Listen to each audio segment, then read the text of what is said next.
சத்தமா சொல்லமா ஹல்லேலூயா. கர்த்தர் இந்த நாளை தந்தபடி நான் கர்த்தருக்கு நன்றி செலுத்துகிறேன். விசேஷமாக கர்த்தர் இந்த 7 மாத காலங்கள் நம்மை கண் இமைகளை போல பாதுகாத்து இந்த 8வது மாதத்தின் இந்த முதல் நாளில் கூட இந்த காலை நன்றி செலுத்துதல் ஆராதனையிலே கர்த்தர் நம்மை கொண்டு வந்திருக்கிறார். ஹல்லேலூயா, ஹல்லேலூயா. கர்த்தர் இம்மட்டுமாய் நம்மை நடத்தியிருக்கிறார் அல்லவா? அந்த தேவனுக்கு நாம் நன்றி இருதயத்தோடு தேவ வசனத்துக்கு நேராய் நாம் கடந்து செல்வோம். எடுத்து வாசிக்கலாம். சங்கீதங்களின் புஸ்தகம் 46ஆம் சங்கீதம் அதனுடைய 1ஆம் வசனத்தை நாம் வாசிக்க கேட்போம். 46ஆம் சங்கீதம் அதனுடைய 1ஆம் வசனத்தை நாம் வாசிக்க கேட்போம். தேவன் நமக்கு அடைக்கலமும் பலனும் ஆபத்து காலத்தில் அனுகூலமான துணையுமானவர். ஹல்லேலூயா.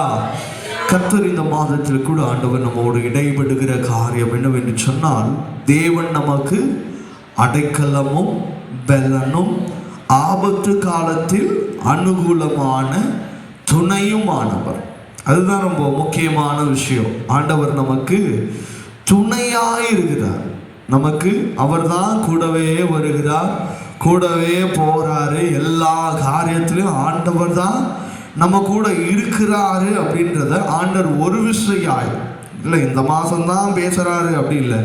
ஆண்டவர் ஒவ்வொரு மாதமும் ஆண்டவர் நம்மோடு இடைப்பட்டு கொண்டே இருக்கிறார். ஹல்லேலூயா. ஒவ்வொரு மாதம் ஆண்டவர் நமக்கு துணையா இருந்து கொண்டே இருக்கிறார். ஹல்லேலூயா. அதை தான் ஆண்டவர் இந்த மாதத்திலும் நமக்கு அவர் உறுதி செய்கிறார். நான் உனக்கு ஆபத்து காலத்துல துணையா இருக்கிறப்பா. உன்னை ஆபத்து காலத்துல மனுஷன் விட்டு ஓடிடுவானே, அது போல நான் விட்டு என்ன பண்ணிட மாட்டேன், உன்னை விட்டு ஓடிட மாட்டேன். உதவி செய்யறேன்னு சொல்லிட்டு ஆளு காணாம எக்ஸாண்ட் ஆயிடுறான் பாரு, அந்த மாதிரி நான் செய்ய மாட்டேன்.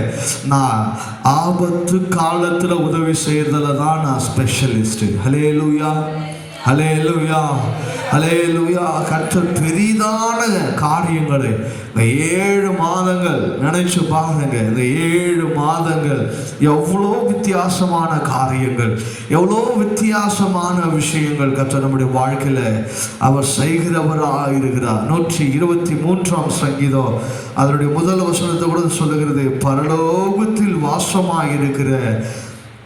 பரலோகத்தில் வாசமாயிருக்கிறவரே, உம்மிடத்தில் என் கண்களை ஏறெடுக்கிறேன் சொல்லுகிறான். அப்போ பாருங்க, அந்த சங்கீதக்காரன் ஆண்டவரை அவர் துணையாக இருந்தபடியினால, ஆண்டவரே என் துணையாக இருக்கிறவரே நான் உங்களை பார்க்கிறப்பா.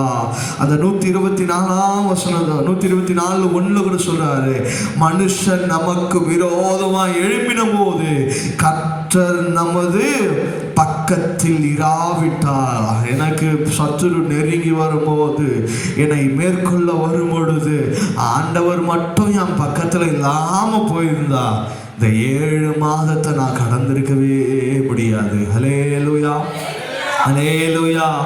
மனுஷன் நம்ம எப்போ விழுவான், எப்போ இவன் கீழே விழுந்துருவான், இப்போ எழும்பவே மாட்டான், இவன் எப்போ காணாமல் போவான், எப்போ அவன் இல்லாமல் போவான், எப்போ அவன் வாழ்க்கை சந்தோஷம் இல்லாமல் போகும் அப்படின்னு சொல்லி மனுஷனும் சரி பிசாசும் சரி அநேக காரியங்களில் அவன் போராடி கொண்டிருக்கிறான். ஆண்டவர் சொல்றாரு,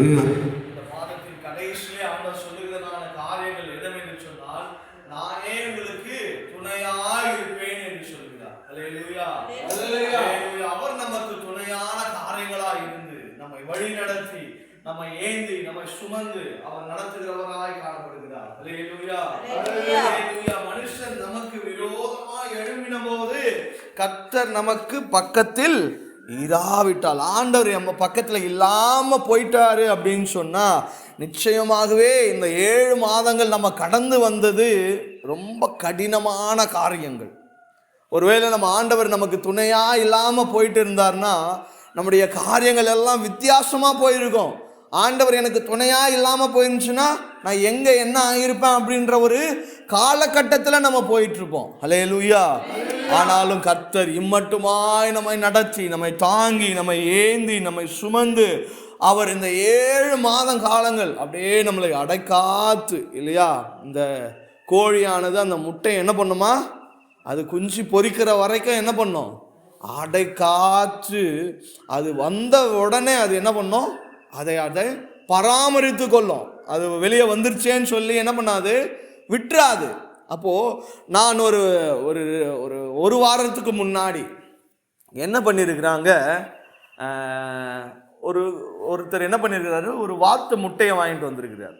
அந்த வாத்து முட்டையை வாங்கிட்டு வந்துட்டு அதை அடை காக்கிறதுக்கு வாத்து கிடையாது. அதனால் என்ன பண்ணிட்டாரு, அவங்க வீட்டில் வளர்த்துதான அந்த கோழியில் வச்சு என்ன பண்ணிட்டாரு, அடை காத்துட்டாரு. அந்த கோழி என்னுடைய முட்டை என்ன பண்ண போது உடஞ்சி வெளியே வரப்போது நினச்சிட்டே இருக்குது. அதை அடை காத்தது நிமித்தமாக அந்த கோழி முட்டையிலேருந்து என்ன வந்துச்சு, அந்த கோழி நினச்சிட்டு இருக்குது அதுலேருந்து என்னுடைய குழந்தைங்க வரப்போகுது அப்படின்னு சொல்லி. ஆனால் அதுலேருந்து வந்தது என்னது, அந்த வாத்து குஞ்சுகள் வந்துச்சு. ஆனால் அந்த கோழிக்கு தெரியல அது என் பிள்ளையோ என் பிள்ளை இல்லையோன்னு தெரியாது. ஆனால் இவ்வளோ நாள் நான் தான் அதை என்ன பண்ணேன், பாதுகாத்து பராமரித்து வந்தேன். இனியும் அதை நான் என்ன பண்ண போகிறேன், பாதுகாக்க போகிறேன் அப்படின்னு சொல்லி அந்த வாத்துக்களை என்ன பண்ணுது, அந்த கோழி குஞ்சு அரவணைச்சு. நான் அதை பார்க்கும் போது எனக்கு அவ்வளோ ஆச்சரியமாக இருந்தது. ஒரு கோழி அதுக்கு அந்த அறிவு கூட கிடையாது. ஆனால் என்ன பண்ணுது, இவங்க அந்த கோழி அந்த வாத்தானது எல்லாம் குஞ்சு பொரிச்ச பிறகு என்ன பண்ணிட்டாங்க, தனியான கூண்டில் எத்தனை போட்டுட்டாங்க. அந்த கோழியானது என்ன பண்ணுது தெரியுமா, அந்த கூண்டையே சுற்றி சுற்றி சுற்றி சுற்றி வந்து அந்த கதவை என்ன பண்ணுது, ஓங்கி ஓங்கி ஓங்கி ஓங்கி என்ன பண்ணுது, அதை கொத்துது. ஏன்னா என் பிள்ளைய என்கிட்டேருந்து என்ன பண்ணீங்க, பிரிச்சிங்க அப்படின்னு சொல்லி. அதுக்கப்புறமா அந்த ஓனர் என்ன பண்ணுறாரு, மறுபடியுமா அந்த வாத்து குஞ்சுகளெல்லாம் எடுத்து வெளியே விடும்போது மறுபடியுமா அந்த கோழி என்ன பண்ணுது, அந்த வாத்து குஞ்சுகளை சேர்த்து. நல்லா கவனிங்க, ஒரு வாத்து, ஒரு கோழி, ஒரு விலங்கு தான் அதுக்கு அந்த அறிவு கூட கிடையாது. ஆனாலும் அந்த நான் அடைக்காத்த காரியங்களை நான் பராமரிக்க வேண்டும் என்று சொல்லி அந்த கோழியாண்டு செய்கிறது. ஹல்லேலூயா. நிச்சயமாகவே அந்த காரியத்தை பார்த்தது எனக்கு மிகவும் சந்தோஷம். ஏன்னா அப்பேற்பட்ட காரியங்கள் எல்லாம் நிறைய பேரால் பார்க்க முடியாது. ஆனாலும் கர்த்தர் எனக்கு அந்த காரியத்திலிருந்து ஆண்டவர் எனக்கு காண்பித்த காரியங்கள் என்னவென்று சொன்னால், ஒரு கோழியானதே இப்படி அதனுடைய குஞ்சுகளை பாதுகாக்க கூடுமானால் உங்களையும் என்னையும் தமது சாயலாகவே உண்டாக்கின நம் ஆண்டவராகிய கர்த்தர் நம்மை பராமரிப்பது நிச்சயம். ஹல்லேலூயா, ஹல்லேலூயா. ஒரு கோழிக்கு அந்த இருக்கிற அக்கறை நம்ம ஆண்டவருக்கு நம்ம மேலே இல்லைன்னு நினைக்கிறீங்களா? நிறைய நேரத்தில் நம்ம நினைத்து கொள்கிறது அதுதான். ஆண்டவரே என்னை விட்டுட்டீங்களே, என்ன பண்ணிட்டீங்க, என்னை மறந்துட்டீங்களே. அநேக நேரங்களில் நம்ம சொல்லுகிறதான காரியங்கள் இதுதான். ஆனால் ஒரு பொழுதும் ஆண்டவர் என்ன பண்ண மாட்டார், நம்மளை கைவிடவே மாட்டார். அதான் ஆண்டவர் இந்த மாதத்தில் ஒருவேளை நீங்கள் சொல்லிட்டு இருப்பீங்களா, ஆண்டவரே என்னை மறந்துட்டீங்க, என்னை கைவிட்டுட்டீங்க, என்னை மறந்து போயிட்டீங்க அப்படின்னு சொல்லி ஒருவேளை இந்த வசனங்களை கேட்டுக்கொண்டிருக்கிற, இந்த வார்த்தைகளை கேட்டுக்கொண்டிருக்கிறவர்கள் உங்கள் இருதயங்களிலோ உங்கள் காரியங்களிலோ நீங்கள் சொல்லுவீர்கள். ஆனால் இன்றைக்கு ஆண்டவர் உங்களுக்கு நினைப்பூட்டுகிற காரியங்கள் என்னவென்று சொன்னால், மனுஷன் நமக்கு விரோதமாய் எழும்பின போது கர்த்தர் நமது பக்கத்தில் இராவிட்டார். ஒருவேளை ஆண்டவர் மனுஷன் அவ்வளவுதான் நம்மளை முடிச்சுட்டான்னு சொல்லி நீங்க நினைச்சிருக்கலாம். அந்த நேரத்துல ஆண்டவர் உங்களுக்கு பக்கத்துல மாத்திரம் இல்லைன்னு சொன்னா நீங்கள் இல்லாமலே போயிருப்பீங்க. ஹல்லேலூயா, ஹல்லேலூயா. இன்னைக்கு ஒரு 3 காரியங்கள் ஆண்டவர் யார் யாருக்கெல்லாம் துணையா இருக்க போகிறார். அதான் வசனம் இன்னைக்கு நம்ம பார்த்தோம். அவர் ஆபத்து காலத்தில் அனுகூலமான துணையுமானவரா இருக்கிறார். அப்போ ஆண்டவர் நமக்கு துணையா இருக்கணும் அப்படின்னு சொன்னா ஒரு சில 3 காரியங்களை நம்ம செய்ய வேண்டியது அவசியமா இருக்கிறது. அந்த 3 காரியங்கள் என்ன என்பதை இன்னைக்கு நம்ம பார்த்துட்டு இந்த நாள்ல நம்ம கடந்து செல்வோம். எடுத்தவர் வாசிக்கலாம். 2 நாளாகமும் புஸ்தகம் 2 நாளாகமும் 19ஆம் அதிகாரம். 2 நாளாகமும் புஸ்தகம் 19ஆம் அதிகாரம் அதனுடைய 11ஆம் வசனத்தை வாசிக்க கேட்கலாம். 2 நாளாகமும் புஸ்தகம் 19ஆம் அதிகாரம் அதனுடைய 11ஆம் வசனத்தை வாசிக்க கேட்போம். இதோ ஆசாரணியாகிய அமரியா கர்த்தருக்கு அடுத்த எல்லா நியாயத்திலும் இஸ்மவேலின் குமாரனாகிய செபத்தியா என்னும் யூத வம்சத்தின் தலைவன் ராஜாவுக்கு அடுத்த எல்லா நியாயத்திலும் உங்களுக்கு மேலாக நியாயாதிபதிகள் லேவியரும் உங்கள் கைகளுக்குள் உத்தியோகஸ்தராயிருக்கிறார்கள். நீங்கள் திடமனதாயிருந்து காரியங்களை நடத்துங்கள், உத்தமனுக்கு கர்த்தர் துணை என்றான். ஹல்லேலூயா, ஹல்லேலூயா. முதலாவது ஆண்டவர் யாருக்கு துணையா இருக்கிறாருன்னு சொன்னா, அவர் யாருக்கு துணையா இருக்கிறாராம்? உத்தமனுக்கு துணையா இருக்கிறார். ஹல்லேலூயா. அவர் நம்ம உத்தமமான காரியங்களை செய்யும் பொழுது அவர் நமக்கு துணையா இருக்கிறார். உத்தமம் அப்படின்னு சொன்னா உண்மையான காரியங்கள், உண்மையான செய்கைகள், உண்மையான விஷயங்கள், உறுதியான காரியங்கள், ஆண்டவருக்கு நாம உண்மையா வாழ்றது தான் உத்தமமான காரியம். ஹல்லேலூயா, ஹல்லேலூயா. நமக்கு கூட இந்த நாளில் ஆண்டவர் நமக்கு துணையா இருக்கணும்னு நீங்க ஆசைப்படுறீங்க, ஆண்டவர் எனக்கு துணையா இருக்கணும்னு நீங்க நினைக்கிறீங்க அப்படின்னு சொன்னா உங்க வாழ்க்கையில நீங்க உத்தமமான காரியங்கள், உத்தமம்னா ஒண்ணும் இல்லை, ஆண்டவருக்காக நீங்க உண்மையா வாழுங்க, அதுதான் உத்தமமான காரியம். ஹல்லேலூயா. இன்னைக்கு நிறைய விஷயங்கள்ல நாம தவறி போகிற காரியங்கள் இதுதான். ஆண்டவருக்கு எதெல்லாம் நம்ம உத்தமமா இருக்கணும், உண்மையா இருக்கணும், எல்லா காரியங்களிலும் ஆண்டவர் நம்மை மேன்மைப்படுத்துகிற காரியங்களாக செய்யணும். நம்ம ஆண்டவரை மேன்மைப்படுத்துகிற காரியங்களில் நம்ம ஈடுபடும் பொழுது கர்த்தர் நம்மை உத்தமன் அப்படின்னு சொல்லி நம்ம அங்கீகரிப்பார். ஹல்லேலூயா, ஹல்லேலூயா. உண்மை உள்ளவர்களாக நீங்க இருக்கும் பொழுது, உண்மையான காரியங்களை செய்யும் பொழுது, உண்மையான காரியங்களையே நீங்கள் நாடும் பொழுது, நீதிக்குரிய காரியங்களை செய்யும் பொழுது, நீதியின்படி நீங்கள் வாழும் பொழுது கர்த்தர் உங்களுக்கு ஒரு சர்டிபிகேட் கொடுப்பார். என் பிள்ளை இவன் தான் உத்தமன் அப்படின்னு சொல்லி கொடுப்பார். ஹல்லேலூயா, ஹல்லேலூயா. அதற்கு மாறாக காரியங்களை நாம் செய்துவிட்டு உண்மை இல்லாதவர்களாய் இருந்துட்டு ஆண்டவர் இதை செய்வாரு அதை செய்வாரு அப்படின்னு சொல்லி எதிர்பார்ப்பீர்கள் என்று சொன்னால் நிச்சயமாகவே நமக்கு ஏமாற்றமே மிஞ்சும். ஹல்லேலூயா. நாம இங்க நல்லா கவனிக்கணும்.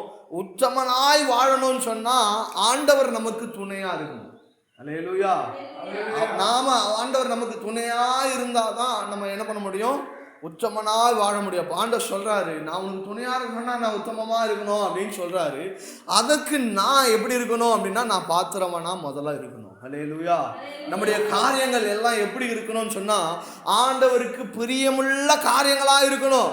ஆண்டவருக்கு பிரியமில்லாத காரியங்களெல்லாம் நாம் செஞ்சுட்டு நான் உத்தமவனா இருக்கிற ஆண்டவரே, உண்மையா இருக்கிற ஆண்டவரே அப்படின்னு சொல்லி என்ன பண்ணுங்கன்னா சொல்லிட்டு கொண்டு இருக்கிறார். ஆண்டவர் சொல்றாரு, உண்மையும் உத்தமமான ஊழியக்காரனே. பேர்பட்ட வார்த்தைகளை நம்ம ஆண்டவர்கிட்ட இருந்து பெறுகிறவர்களா இருக்கணும். அது ஆண்டவர்கிட்ட இருந்து பெறுகிறதுன்றது ஒரு பெரிய காரியம்.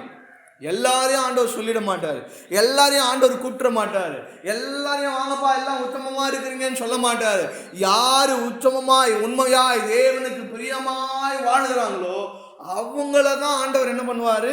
அந்த காரியங்களை சொல்லுவார். ஹல்லேலூயா, ஹல்லேலூயா. வேலை ஸ்தலத்தில் வேலை செய்கிறோம் எல்லாருக்குமா எம்ப்ளாய்மெண்ட் ஆஃப் த இயர்னு கொடுத்துட்றாங்க, எம்ப்ளாயர் ஆஃப் த இயர்னு கொடுத்துட்றாங்க. யாரு அந்த வருஷம் அந்த பெஸ்ட்டாக பெர்ஃபார்மன்ஸ் பண்ணுறாங்களோ அவங்களுக்கு தான் அந்த சர்டிஃபிகேட்டை என்ன பண்ணுவாங்க? கொடுப்பாங்க. அவங்களுடைய உழைப்பு பார்ப்பாங்க, அவங்களுடைய அட்டண்டன்ஸை பார்ப்பாங்க, அவங்க எத்தனை நாள் வந்திருக்கிறாங்க, எவ்வளோ நேரம் வேலை செஞ்சுருக்கிறாங்க, அவங்களுடைய பெர்மிஷன்ஸ்லாம் எப்படி யூஸ் பண்ணியிருக்கிறாங்க, அவங்க வேலை செய்கிற இடத்துல அவங்க எப்படி நடந்து கொள்ளுகிறாங்க, எல்லாருக்கும் உதவி செய்கிறாங்களா, இல்லை அடுத்தவங்களுக்கு இடையூறாக இருக்கிறாங்களா, அடுத்தவங்களை வேலை செய்யாமல் விடுறாங்களா, அவங்களுக்கு கொடுக்கப்பட்டிருக்கிற வேலையெல்லாம் சரியாக செய்கிறாங்களா, அவங்களுக்கு கொடுக்கப்பட்டிருக்கிறதான அந்த அட்மினிஸ்ட்ரேஷன்லாம் சரியாக இருக்கிறாங்களா, எல்லாவற்றையும் என்ன பண்ணும்? அந்த கம்பெனி நோட் பண்ணும் இல்லையா? அவங்களுடைய செக்ஷன்ஸில் அவங்களுக்கு லாபம் கிடைச்சிருக்குதா, இல்லை நஷ்டமான காரியங்கள் நடந்திருக்குதா, எல்லாத்தையும் ஆராய்வாங்க. அப்போதான் அந்த ஆராய்ந்த பிறகுதான் கடைசியாக ஃபைனலைஸ் பண்ணி ஒரு குறிப்பிட்ட நாளில் என்ன பண்ணுவாங்க? ஓ, இந்த மனுஷன் என்ன பண்ணியிருக்கிறாரு, நல்ல வேலை செஞ்சுருக்கிறாரு, அவருக்கு தான் நம்ம என்ன பண்ண போகிறோம்?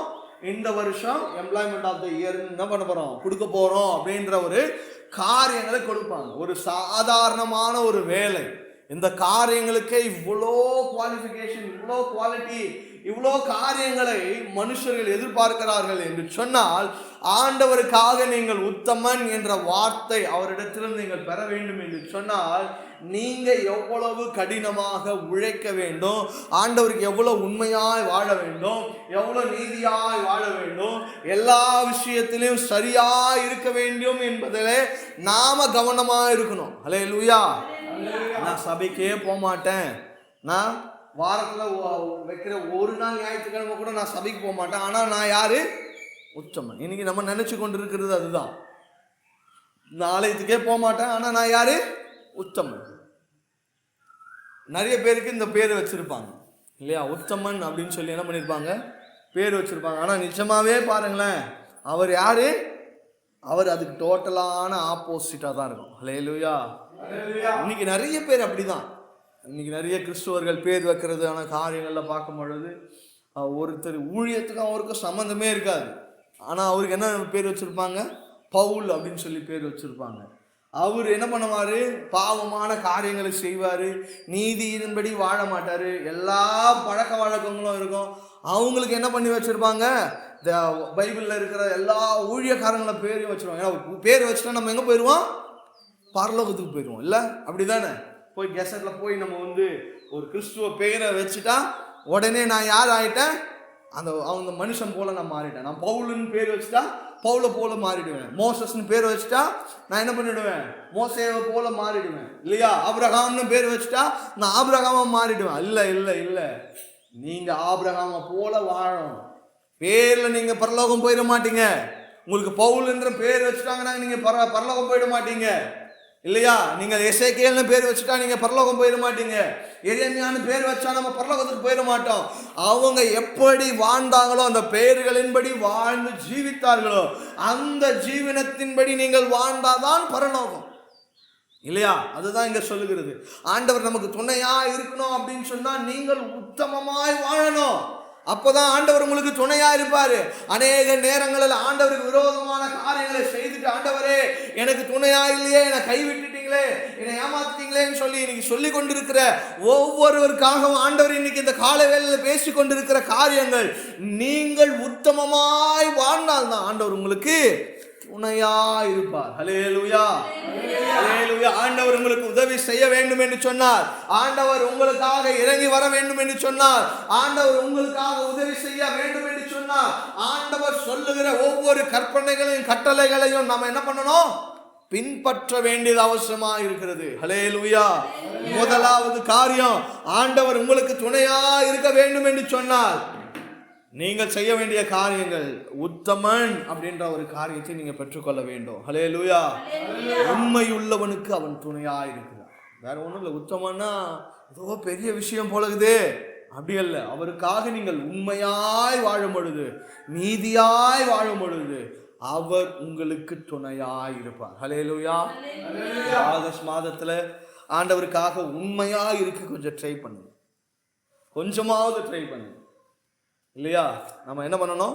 அவருக்காக ஒரு 100% இல்லைனாலும் ஒரு 50% ஆண்டவருக்காக உண்மையாய் வாழணும்னு சொல்லி இந்த நாளில் நீங்க உறுதி எடுங்க. ஹல்லேலூயா. எல்லாருக்கும் வேலை இருக்கு, எல்லாருக்குமே குடும்பம் இருக்கு, எல்லாருக்குமே கஷ்டம் இருக்கு, எல்லாருக்குமே போராட்டம் இருக்கு, எல்லாமே இருக்குது தான். ஆனால் அதை பார்த்து கொண்டே என் வாழ்க்கையை ஓட்டிடுச்சு அப்படின்னு சொல்லி நீங்க ஓடி முடிச்சுட்டீங்க அப்படின்னு சொன்னா, நீங்க ஒரு நாள் உங்க வாழ்க்கையை திரும்பி பார்க்கும் போது, ஆண்டவருக்காக நான் என்ன செய்திருக்கிறேன் என்று சொல்லி நீங்கள் ஆராய்ந்து பார்த்தீர்கள் என்று சொன்னால் ஒண்ணுமே இருக்காது. ஹல்லேலூயா. அப்போ நீங்க உத்தமவனாய் வாழுங்க, ஆண்டவர் உங்களுக்கு துணையா இருப்பார். இரண்டாவது காரியம், ஆண்டவர் யாருக்கு துணையா இருக்கிறாருன்னு சொன்னா, சங்கீதங்களின் புஸ்தகம் 146ஆம் சங்கீதம் அந்த 1ஆம் வசனத்தை 5ஆம் வசனத்தை வாசிக்கலாமா? 146ஆம் சங்கீதம் அதனுடைய 5ஆம் வசனம். யார் ஆண்டவர் இரண்டாவது துணையா இருக்கிறாருன்னு சொன்னா, 146 அதனுடைய 5ஆம் வசனம்.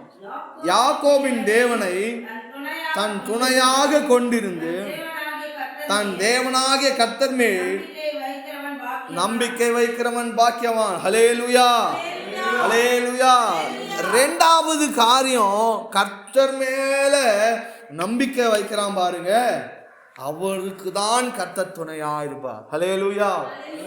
ஆண்டவர் எனக்கு துணையா இருக்கணும் அப்படின்னு சொன்னா, இரண்டாவது நீங்கள் செய்ய வேண்டிய காரியம், கர்த்தரை முழுமையாய் நம்புங்க. கர்த்தரை முழுமையாய் நம்புங்க, கர்த்தரை உறுதியாய் தேடுங்க. அவர்தான் நமக்கு எல்லாமா இருக்கிறாருன்னு சொல்லி நீங்க நம்பும் பொழுது, விசுவாசிக்கும் பொழுதுதான் அவர் நமக்கு துணையா இருப்பார். அல்லேலூயா, அல்லேலூயா. நம்ம ட்ரெயின்ல போறோம், பஸ்ல போறோம், அந்த டிரைவரை என்ன பண்றோம், நம்புறோம் இல்லையா? அந்த டிரைவர் நீங்க ஏறும் போது லைட்டா குடிச்சிருந்தாருன்னா அந்த வண்டியில ஏறுவீங்களா? என்ன பண்ணுவீங்க? சண்டை போடுவீங்க. என்னையா வேலை நேரத்தில் என்ன பண்ணிட்டு இருக்கீங்க, குடிச்சிருக்கிறியே, எப்படி நீ வண்டியை ஒழுங்கா ஓட்டுவ அப்படின்னு சொல்லி என்ன பண்ணுவாங்க, கேள்வி கேட்பாங்க. அதே போலதான் உங்க வாழ்க்கையில ஒரு உண்மையான மனுஷங்கிட்ட உங்க வாழ்க்கை இருக்குது. அதுதான் நம்முடைய ஆண்டவராகிய இயேசு கிறிஸ்து. ஹல்லேலூயா. உங்க வாழ்க்கையை அவர் சரியான பாதையில நடத்துவார், என்னை ஏந்துவார், என்னை சுமப்பார், என்னை தப்புவிப்பார் அப்படின்னு சொல்லி உங்க வாழ்க்கையில நீங்க என்ன பண்ணுங்க, நம்புங்க. அவரை உறுதியாய் நம்புங்க, கண்மூடித்தனமாய் நம்புங்க. ஏதோ நம்ம ட்ரெயினில் போகும்போது ஒரு டிரைவரை பார்த்ததே கிடையாது, ஆனால் அந்த டிரைவர் என்ன பண்ணுவார், சரியாக கொண்டு போவாருன்ற ஒரு நம்பிக்கை. ஒரு பஸ்ஸில் ஏறுகிறோம், அந்த பஸ் டிரைவர் யாருன்னே நமக்கு முன்ன பின்ன தெரியாது. ஆனால் அந்த பஸ் டிரைவர் என்ன பண்ணுறாரு, அவர் எப்படி இருக்கிறார், ஏதா இருக்கிறாருலாம் நமக்கு தெரியாது. ஆனால் இன்னைக்கு என்ன பண்ணுறோம், நம்பி அவர் கரெக்டாக கொண்டு போயிடுவாருன்னு சொல்லி என்ன பண்ணுறோம், நம்புறோம். இன்னைக்கு பாருங்க, அநேக ட்ரெயின்கள் ஆக்சிடென்ட் ஆகுது, அநேக பஸ்ஸுகள் ஆக்சிடென்ட் ஆகுது. ஆனால் அநேகர் அதே போலதான் நம்பி அந்த டிரைவர்களை நம்பி போவாங்க. ஆனால் அவர்களுடைய காரியங்கள் முழுமை அடைந்ததான் சொல்லி கேட்டோம்னா இல்லவே இல்லை. ஆனால் இப்பேற்பட்ட காரியங்களுக்கு மாறாக இயேசு நமக்காக 2000 வருடங்களுக்கு முன்பாகவே அவர் தம்முடைய ஜீவனை கொடுத்திருக்கிறார். ஆனால் இன்றைக்கு அந்த இயேசுவை நம்புகிறதுல நாம என்ன பண்ணி கொண்டிருக்கிறோம், தவறி கொண்டிருக்கிறோம். அல்லேலூயா, அல்லேலூயா. அப்ப நீங்க நம்பலன்னு சொன்னா அவர் எப்படி உங்களுக்கு துணையா இருக்க முடியும், எப்படி காப்பாற்ற முடியும், எப்படி நடத்த முடியும்? அவரை நீங்க முழுமையாய் நம்பினாதான் உங்களை என்ன பண்ண முடியும், அவர் கொண்டு போய் சேர்க்க வேண்டிய இடத்துக்கு அவர் கொண்டு போய் சேர்ப்பார். அல்லேலூயா. அவரை நீங்க நம்பினீங்கன்னா தான் அவர் உங்களை யூஸ் பண்ண முடியும் இல்லையா? ஒருத்தர் நம்பி வராங்க அப்படின்னு சொன்னா அப்பதான் என்ன பண்ண முடியும், அவங்களை அவர் பயன்படுத்த முடியும். அவருக்கே நம்பிக்கை இல்லை, செய்வாரா செய்ய மாட்டாரா அப்படின்ற ஒரு காரியங்கள் அவங்களுக்குள்ள சந்தேகங்கள் ஏற்படும் என்று சொன்னா, உனக்குள்ளே இவ்வளவு சந்தேகங்களை வைத்துக்கொண்டு எப்படிப்பா நான் இந்த காரியத்தை செய்ய முடியும் அப்படின்னு சொல்லி விட்டுருவாங்க. அல்லேலூயா. ஆண்டவரை நம்புங்க. இந்த 8வது மாதத்துல வந்திருக்கிறோம், இந்த நம்பிக்கையின் மாதமாக எடுத்துக்கொள்ளுங்க. ஆண்டவரை உறுதியாய் நம்புங்க, ஆண்டவரை தேடுங்க, எல்லாவற்றிலையும் அவரை விசுவாசிங்க. கர்த்தர் எனக்காக யாவையும் செய்து முடிப்பார் அப்படின்ற ஒரு நம்பிக்கை நமக்குள்ள வரட்டும், அதுதான் நமக்கு முக்கியம். அல்லேலூயா, அல்லேலூயா. அந்த நம்பிக்கையின் காரியங்களிலே நாம் சரியா வாழும் பொழுது கர்த்தர் நமக்கு துணையா இருப்பார். அல்லேலூயா. 3வது காரியம் 115ஆம் சங்கீதம், சங்கீதங்களின் புஸ்தகம் 115ஆம் சங்கீதம், அதனுடைய 11ஆம் வசனத்தை வாசிக்க கேட்போம். கர்த்தருக்கு பயப்படுகிறவர்களே, கர்த்தரை நம்புகிறவர்கள், அவரே அவர்களுக்கு துணையும். ஹல்லேலூயா, கேடகமாய் இருக்கிறார். ஹல்லேலூயா. வசனம் என்ன சொல்லுது? கர்த்தருக்கு பயப்படுகிறவர்களே, கர்த்தரை நம்புங்கள், அவரே அவர்களுக்கு துணையும், அவர்களுக்கு என்னவா இருக்கிறாரா, கேடகமா இருக்கிறார். ஹல்லேலூயா. 3வது காரியம், ஆண்டவர் யாருக்கு துணையா இருக்கிறாருன்னு சொன்னா கர்த்தருக்கு பயப்படுகிறவர்களுக்கு அவர் துணையா இருக்கிறார். ஹல்லேலூயா, ஹல்லேலூயா. இன்னைக்கு நிறைய நேரத்துல ஆண்டவர் ஏன் துணையா நிற்க மாட்டாரு, பக்கத்துல பார்த்தா ஆண்டவர் காணோம் அப்படின்னு சொன்னா நீங்க யாருக்கு பயப்படுகிறது இல்லை, கர்த்தருக்கு பயப்படுகிறது இல்லை, மனுஷனுக்கு பயந்து கொண்டு இருக்கிற, உலக ஜனங்களுக்கு பயப்படுற, கணவன் மனைவிக்கு பயப்படுறார், மனைவி கணவனுக்கு பயப்படுறார், பிள்ளைங்களுக்கு பயப்படுறார், அம்மாவுக்கு பயப்படுறார், அப்பாவுக்கு பயப்படுறார், இந்த வேலை ஸ்தலத்துல வேலை செய்யறவங்களுக்கு பயப்படுறாங்க. ஆனா யாருக்கு பயப்படணுமோ அவங்களுக்கு என்ன பண்றது இல்ல, பயப்படுகிறது இல்ல. ஐயோ, நமக்கு எப்பொழுதுமே துணையா இருக்கிற ஆண்டவர் இருக்கிறாரு, நமக்காக எல்லா காரியங்களையும் செஞ்சிருக்கிறாரு, எல்லா விஷயங்களையும் நமக்கு நியாயமாய் நீதியின்படி செய்கிறாரு, அவர் நமக்கு எல்லா விஷயங்களையும் துணையா இருக்கிறாரே அப்படின்ற ஒரு பயம் இன்னைக்கு நமக்கு நம்முடைய வாழ்க்கையில காணப்படுகிறதே இல்லை. ஹல்லேலூயா. அப்போ ஆண்டவர் எனக்கு துணையா இருக்கணும் அப்படின்னு சொன்னா நான் பயப்பட வேண்டிய காரியங்களுக்கு, பயப்பட வேண்டிய ஆளுக்கு நான் என்ன பண்ணணும், பயப்படணும். ஆண்டவர் இந்த காரியங்களை என்னை பார்த்து கொண்டிருக்கிறார், அந்த காரியங்களை செய்வார், இந்த காரியங்கள் எல்லாம் என் வாழ்க்கையில நடைபெற்று கொண்டிருக்கிறது, இதெல்லாம் சரியாய் நடக்கணும் அப்படின்னு சொன்னா கர்த்தர் நான் என்ன பண்ணணும்? அவருக்காக பயப்படணும்.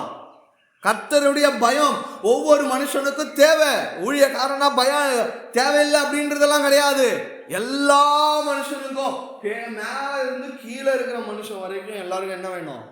கர்த்தருடைய பயப்படுதல். இன்னைக்கு நிறைய நேரத்தில் நல்லா யோசிச்சு பாருங்க, ஆண்டவர் நிறைய பேருக்கு துணையா இல்லாமல் போகிறதுக்கு காரணம் என்னவென்று சொன்னால் கர்த்தருடைய பயப்படுதல் இன்னைக்கு காணப்படலை. ஹல்லேலூயா.